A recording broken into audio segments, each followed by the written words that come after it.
I'm Tracy Baxter with today's Record Newswatch. They're making up the trading rules for 11 different lands. That takes the power from us all and puts it in their hands.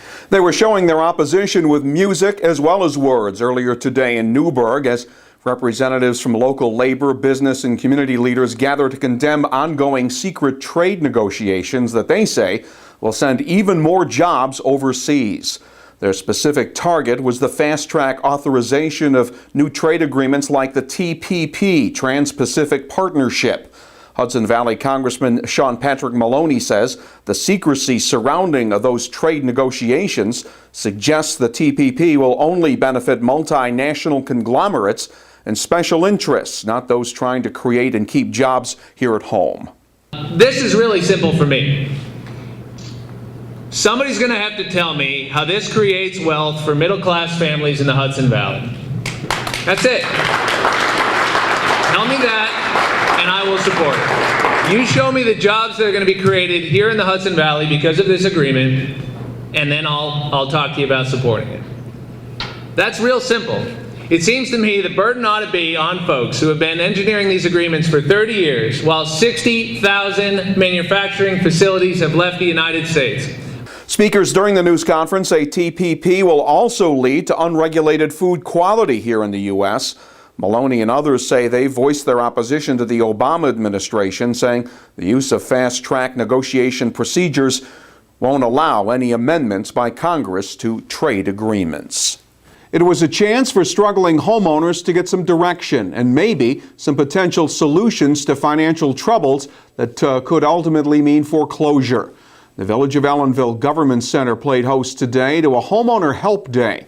The Rural Ulster Preservation Company brought in representatives from local banks, legal services, and other agencies, along with professional housing counselors, to provide assistance, resources, and options for those who may have lost a job or other income, or losing unemployment benefits, or are losing the battle with high taxes and utility costs. Today's Help Day comes at a time when 8.8% of mortgages in Ulster County and more than 11% of mortgages in Sullivan County are in foreclosure. This is stressful times for people, and we know it from a county vantage point because our foreclosure sale will take place in a few months, and notices have gone out to many of the homeowners who are 3 or more years behind in taxes. So we know folks are struggling, high property taxes. I think the governor addressed that the other day in his budget and also in his State of the State. But it's not just about the taxes side of the equation. I mean, with this cold weather, imagine what the heating bills are for some of the folks who are really stressed out. The energy costs. So there's a whole myriad of things that are really falling on the shoulders of homeowners that I hope will be addressed today. Here today, we help support each other. As we look towards a better day, as we look towards growth, more economic opportunities, expansion of jobs, we know that there's going to be challenges along the way. And so having a safety net and having Americans, men and women, who care for each other is critically important towards that end. Agency reps say financially stressed homeowners need to learn about the available local resources and programs that could help keep them in their homes. Bail has been set at $250,000 for Kwame DeGraffenried, a 24-year-old Newburgh man who was arraigned today on a series of charges, including attempted murder in connection with a New Year's Day shooting at a bar in the city of Newburgh.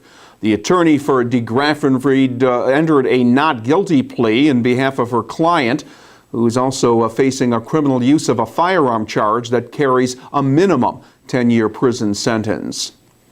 An investigation into a series of house burglaries in the Mount Hope, Middletown area has led to the arrest of a Middletown man. State police have charged 25-year-old Edwin Haynelt with one count of burglary following a Mount Hope break-in.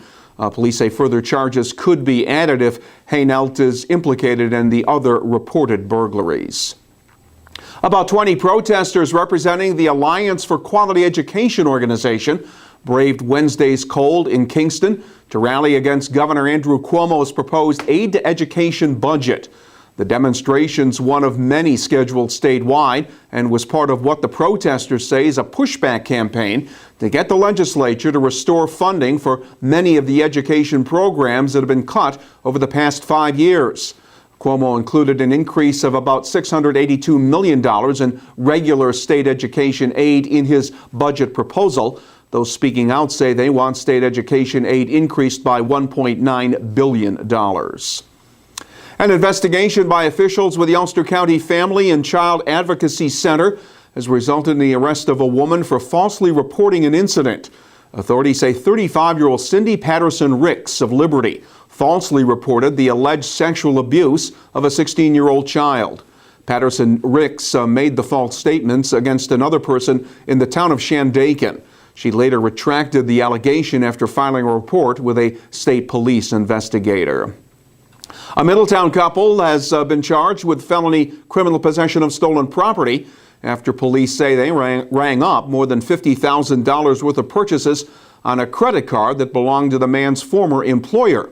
State police say 25-year-old Thomas Fitzsimmons used the credit card from a Newburgh area business where he once worked to make hundreds of purchases along with his girlfriend, 24-year-old Sarah Murray. Police say they were identified following a review of Walmart surveillance footage.